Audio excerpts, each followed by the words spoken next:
when we created our file with header and footer, you may remember that we duplicated that to create our resume and contact.html files.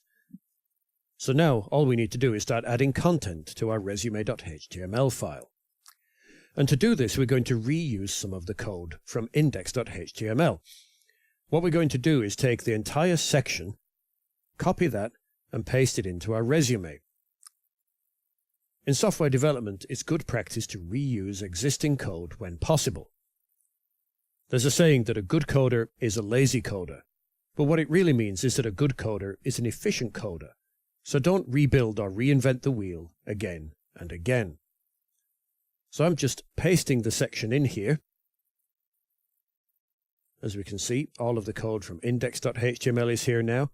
And if I switch to my preview of resume.html and just refresh, it now looks the same as index.html.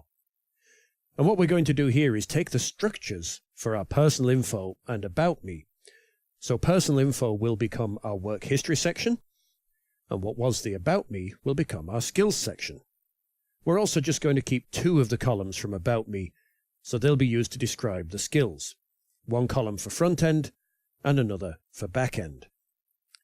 So let's just start compressing these sections, because what I want to start doing now is taking out the unnecessary or unneeded sections.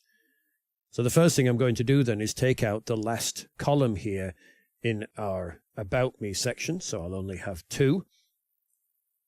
And then I can go back to my personal info section, as was in the index.html file, and I'm just going to compress up all of the personal info items here so that I can see them nice and easily. All four of them. Select them all and delete. Okay, so I'll save that. Let's go back and refresh our page and see how things have changed. So now our personal info is gone. That's ready to be filled with work history content, and one of the columns in our About Me section has gone as well.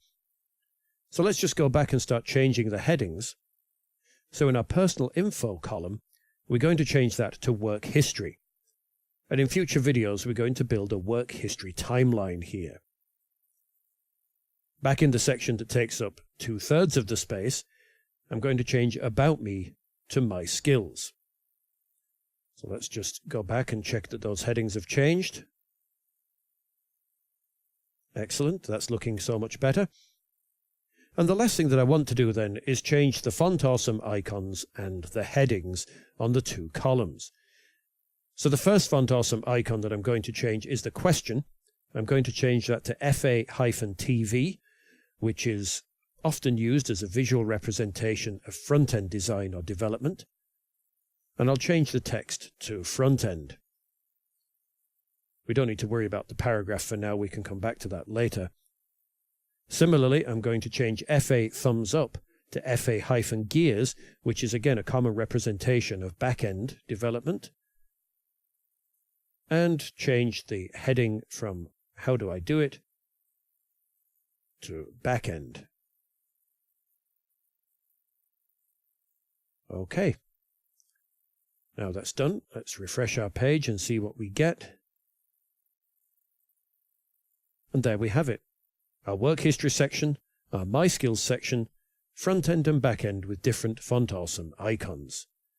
We're now ready to start fleshing out the remaining sections of our resume page.